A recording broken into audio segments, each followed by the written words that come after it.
Hello and welcome back to another Deltarune Theory. My name is Ash and welcome to Ash Does Random Stuff. Today we are exploring the Roaring Knight. The Roaring Knight has been debated about for quite a while and there are lots of theories about who it could be. Most people think it's Des or Carol. Personally, I think it is probably Des or some corrupted version. We will get to that in another video. But also, the more I look, the more it seems that Asgore is the Roaring Knight. Yes, Asgore. Now hear me out. I think Tricky Toby Tobias Robert Foxington Jr. of the Third is using hints that Des and Carol are related to the Roaring Knight, but they are not the Roaring Knight, aka Asgore. Please note that this video has spoilers for Deltarune chapters 1 through 4 and Undertale. Now, let's dive in. Let's start with the why. Why would Asgore do this? Why would he fight the Fun King? From Undertale, we learned that Asgore is haunted by grief at the loss of his son, Azrael. He cares for children, and after Toriel left him too, he had nothing else. So he tries to bring back Azrael, killing humans on the way. Eventually, he stops and gives his own soul to the player. I theorize that this is exactly what is happening in Deltarune. So, I am reluctant to say this, but okay, Asgore ran over this. Driving in my car right after. But by accident. Maybe after Toriel left Asgore, he really was having a hard day and got distracted and well... Sorry Des, you're cool, but we need someone to die in a tragic past. Anyway, Asgore obviously felt horrible, and knowing what losing your child was like, tried to do whatever he could to help Carol. But Carol was not happy with her dead daughter, so she made a plan to get Des back.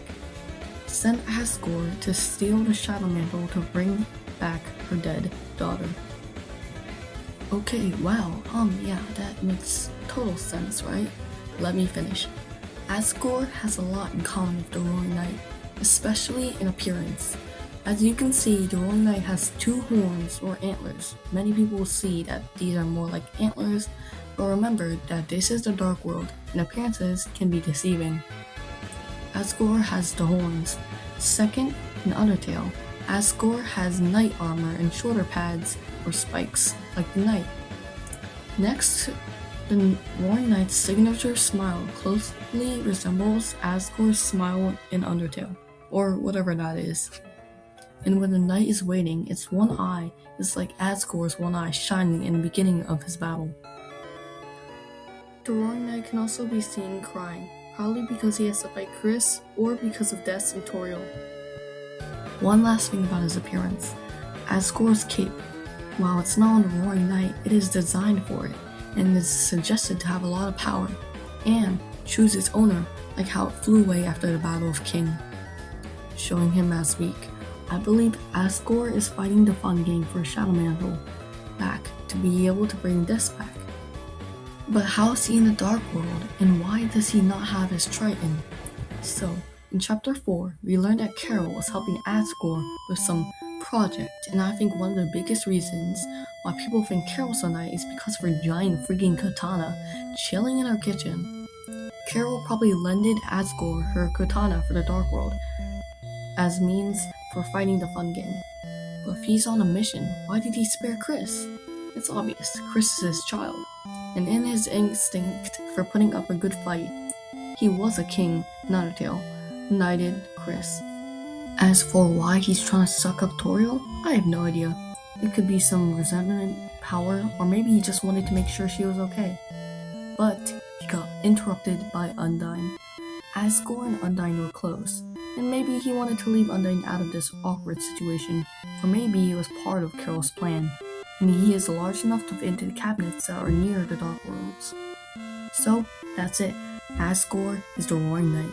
Oh wait, there's like 5 more cutscenes with the Roaring Knight other than that battle. Dang it, I thought I was done.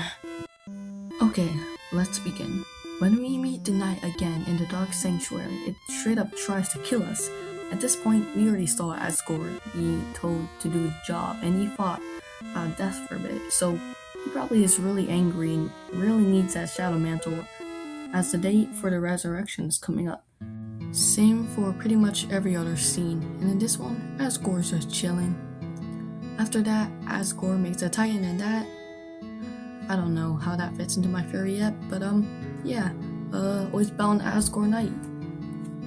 This theory is mostly just pointing out things that I think are interesting coincidences, and a kind of good theory why Asgore is During Night. I don't know. Personally, I believe that Des, or a distorted version of Des, is actually the Night. I'll make a video on a bunch of theories I believe in like 5 months. I don't know. Thanks for watching, and I hope you have a good day/night. Remember that it's... oh my god, never mind.